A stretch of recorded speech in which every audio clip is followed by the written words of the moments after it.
Bismillahirrahmanirrahim. Assalamualaikum warahmatullahi wabarakatuh. Alhamdulillahi wa kafa wassalatu wassalamu ala al-habibil mujtaba wa ala alihi wa ashabihi ahli as-sidqi wal wafa. Subhanaka la ilma lana illa ma 'allamtana innaka antal halimul hakim. Rabbi shrah li sadri wa yassir li amri wahlul 'uqdatam min lisani yafqahu qawli. Moderator kita Profesor Madya Datuk Dr. Izhar yang sudah memberikan kesempatan. Tan Sri, Profesor, Datuk-datuk, datin-datin, para pensyarah, para penuntut, muslimin muslimat, insyaallah kita semua dimuliakan Allah Subhanahu wa taala. Saya di Universiti Kebangsaan Malaysia hari ini tidaklah merasa sebagai tamu, tapi saya merasa sebagai seorang yang balik ke rumah yang sudah lama pergi. Dulu saya di sini sebagai penuntut tahun 2003 hingga 2004. Saya bila ditanya orang, awak duduk di mana? Di dekat penjara Kajang, Sungai Jeluk. Perjalanan panjang itu rupanya setelah 17 tahun, saya hitung kira barulah saya sadar rupanya sudah tua juga. Tadi sengaja Profesor tak menyebut tahun lahir saya, begitu rupanya dia menjaga hati orang tua. Masya Allah, tabarakallah. Saya tidaklah mengguru-gurui profesor-profesor, pensyarah-pensyarah. Saya tetaplah menjadi seorang penuntut. Sampai mati saya tetap menjadi penuntut mahasiswa di UKM. Sebab saya tak pernah selesai. Saya hanyalah seorang penuntut yang pernah membaca, pernah mendengar, kemudian balik lagi kemari dan menceritakan tentang apa yang pernah saya baca dan apa yang pernah saya dengar. Saya diberikan tajuk saya yang diberikan adalah Kesatuan Ummah, Cabaran dan Harapan.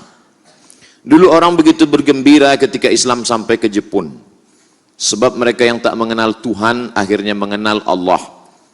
Tapi begitu umat Islam, para da'i, ulama sampai ke Jepun, awal-awalnya mereka senang masuk Islam, bersih, berwudu, mandi. Tapi kemudian mereka confused, mereka bingung. Hari ini imam maju, dia baca Bismillahirrahmanirrahim. Esok imam maju, Bismillahirrahmanirrahim. Lama-lama Jepun ini pun bertanya, kenapa yang satu Bismillah ini silent? Kenapa yang satu Bismillah ini berbunyi?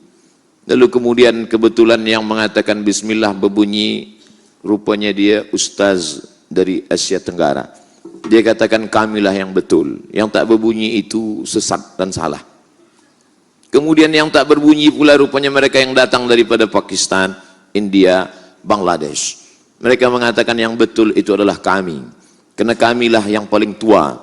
Mazhab kami mazhab Hanafi, Sirajul Ummah. Ketika imam kami meninggal dunia tahun 150 di Kufah, imam mereka Syafi'i baru saja lahir, belum pandai membaca kitab di Palestina. Jadi sebenarnya akhirnya orang Jepun ini pun berpikir lama. Kami ini ingin mencari Tuhan, kami ini ingin mencari kedamaian, kami ini ingin mencari pencerahan. Tapi akhirnya kami sendiri bingung, yang satu berbunyi, yang satu tidak. Yang satu begini, yang satu begitu. Akhirnya betul apa yang dikatakan salah seorang ulama Mesir, al-Islam mahjubun bil muslimin. Islam itu tersekat, terdinding, terhijab, bukan karena orang kafir, tapi karena orang Islam itu sendiri yang membuat ajaran Islam. Baru satu pembahasan masalah basmalah, belum lagi masalah sayyidina, belum lagi masalah ar-Rahman alal arsyistawa, belum lagi masalah khilafiyah. Oleh sebab itu ingin dibawa kemana umat ini, maka tajuk ini amat sangat berat. Saya ingin diberikan kesempatan Ustaz Abdul Somad 30 saat berbicara, 30 saat soal jawab. Membahas kesatuan umat dalam 30 saat, bahasa Arabnya mustahil. Oleh sebab itu Abdul Somad Al-Faqir, fakir ilmu, fakir amal, hanya dapat bercerita bahwa sesungguhnya khazanah kekayaan fuqaha, para ahli fikih itu sebenarnya kalau difahami dengan baik, dia bukanlah untuk membelah, memperpecah belah, membuat umat ini menjadi terbagi banyak, tapi sebenarnya dia menjadi kekayaan yang luar biasa. Ambil contoh ketika kita sedang naik pesawat terbang, sampai di atas, bila kita pakai mazhab Syafi'i, kita mesti bertayamum dengan debu. Mesti ada debunya yang dipukul. Setelah debu dipukul, nampak di tangan dihembuskan, barulah dia sah. Karena makna fatayammamu sa'idan thayyiban, tayamumlah kamu dengan debu, maknanya memang sa'idan thayyiban itu debu. Bagaimana kalau kita bekerja di office yang tak ada debu? Bagaimana kalau di rumah sakit, hospital yang tak ada debu? Bagaimana kalau di pesawat terbang yang tak ada debu? Maka ketika orang melihat mazhab yang lain, manakala saya sampai di Maghribi, saya lihat di bawah tiang masjid itu ada batu, macam batu gilingan. Awal saya sampai, saya tengok ada batu macam batu gilingan. Dalam fikiran saya, oh rupanya orang Maghribi ini membuat sambal juga. Tapi lama-lama saya terheran-heran, setiap masjid ada batu, setiap masjid ada batu. Rupanya mereka pada musim sejuk, musim dingin, mereka tidak memakai air. Mereka sampai ke masjid, dia pegang batu itu, lalu kemudian dia sapu muka dia. Dia ambil lagi batu itu, dia sapu. Sedangkan kita dalam mazhab Syafi'i mesti ada debunya.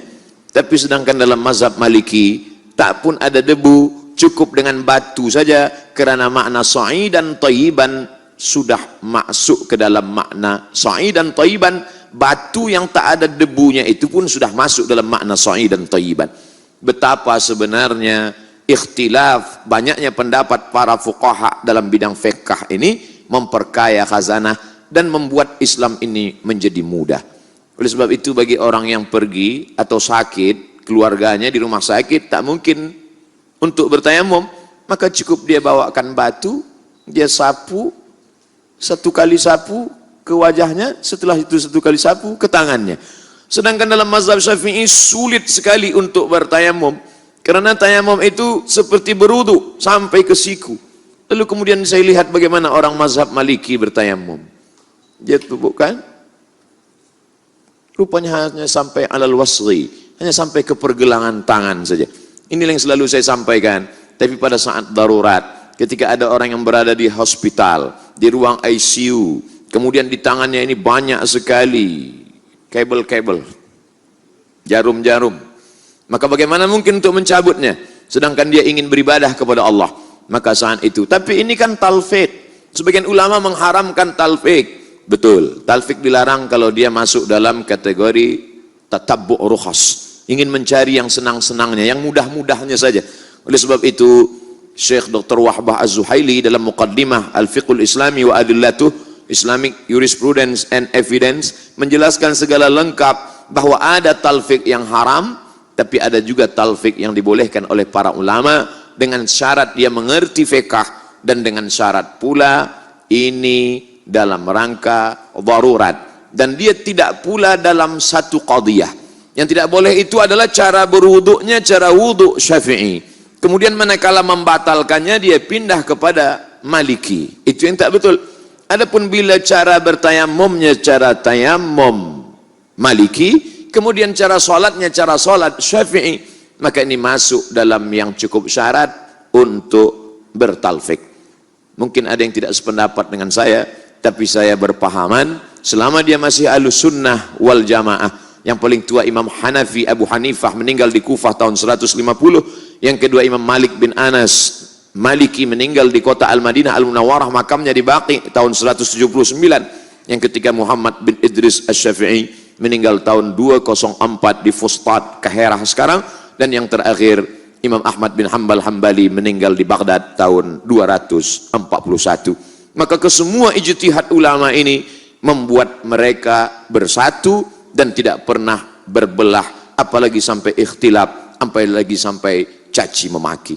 Maka kalau kita baca sejarah para ahli fuqaha, para ulama-ulama mazhab ini, berdebatlah antara Imam Abu Hanifah Hanafi dengan Imam Malik Maliki. Dua madrasah yang berbeda. Satu madrasah ahli hadis, yang satu lagi madrasah ahlul ra'i.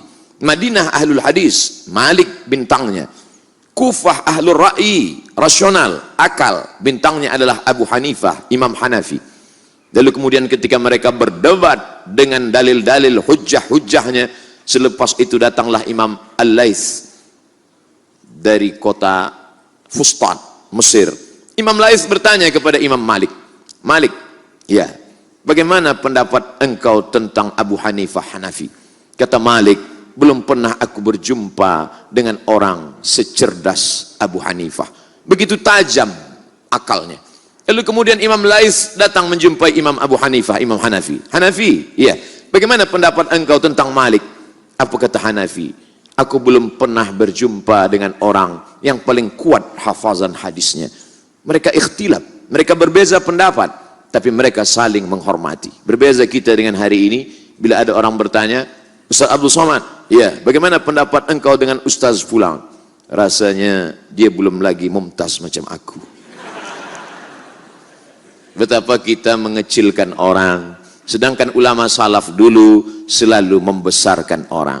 Kita tahu bahwa Imam Ahmad bin Hanbal, dia tidak berkunut subuh, karena dia berpahaman bahwa summa tarakahu qanata Rasulullah sallallahu alaihi wasallam syahran. Nabi membaca kunut selama sebulan, itulah kunut nazilah.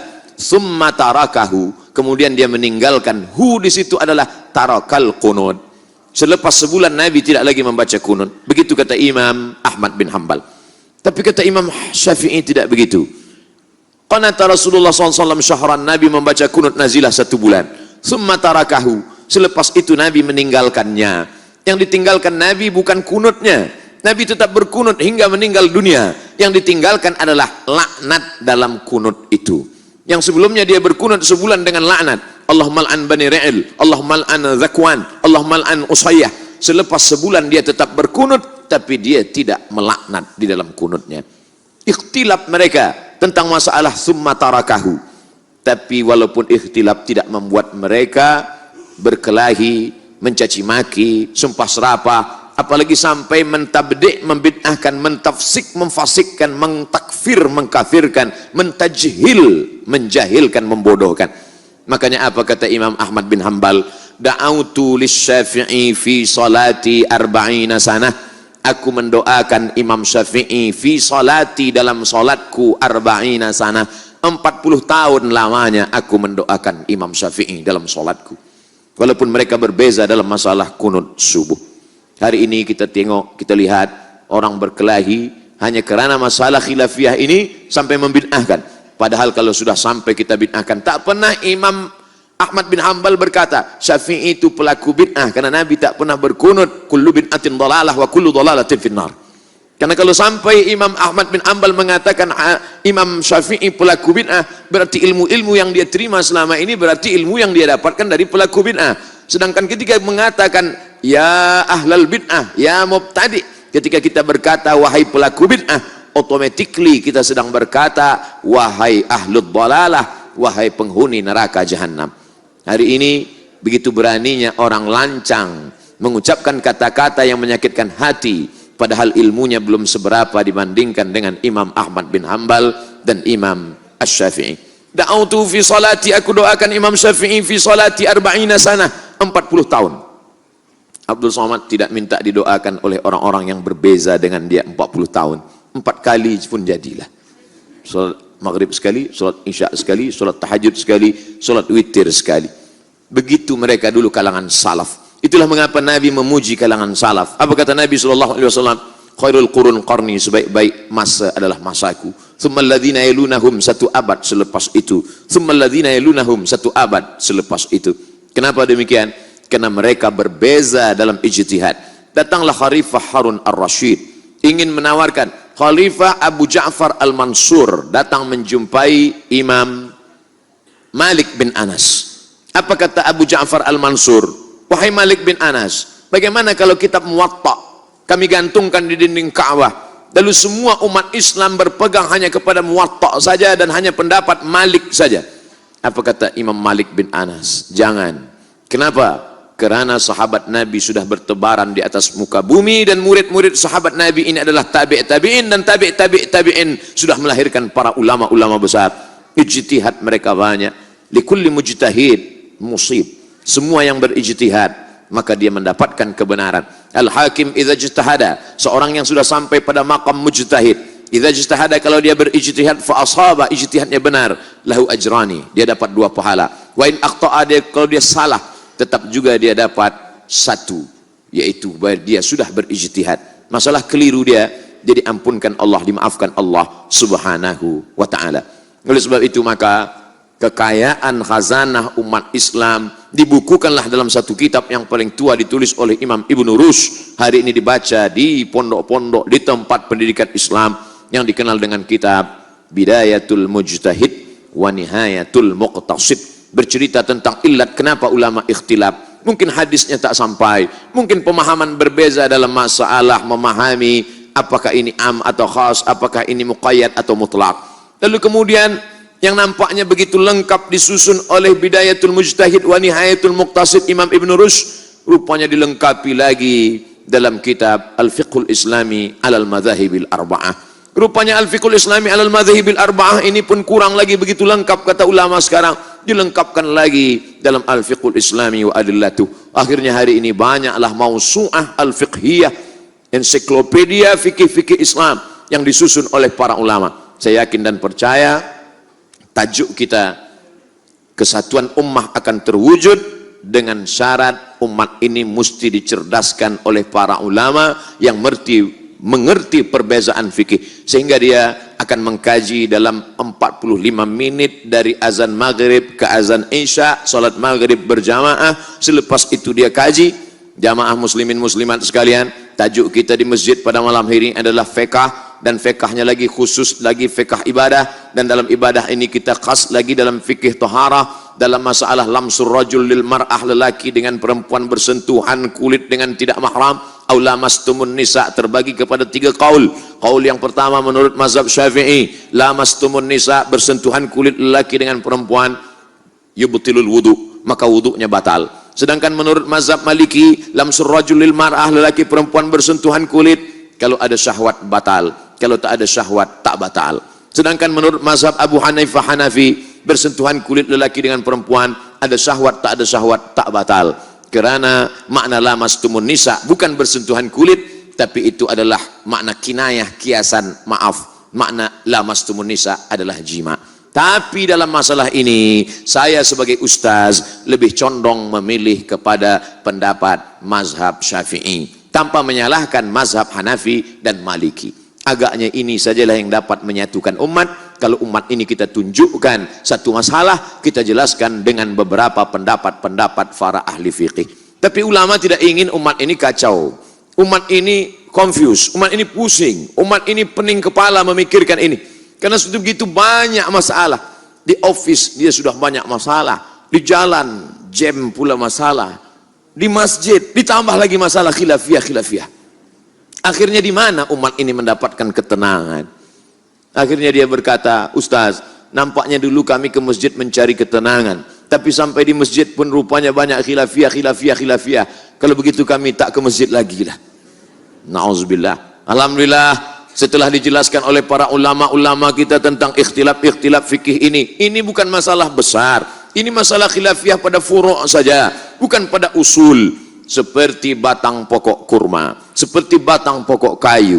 Ada yang usul batang kayu, batangnya mesti satu, tapi ada cabang-cabangnya. Dalam masalah salat, semua sepakat salat itu 5. Bila ada yang mengatakan salat hanya 3, maka dia sudah keluar daripada ahlus sunnah wal jamaah. Tapi dalam masalah melaksanakan salat, ada yang talaffuz bin niyah, ada yang tidak.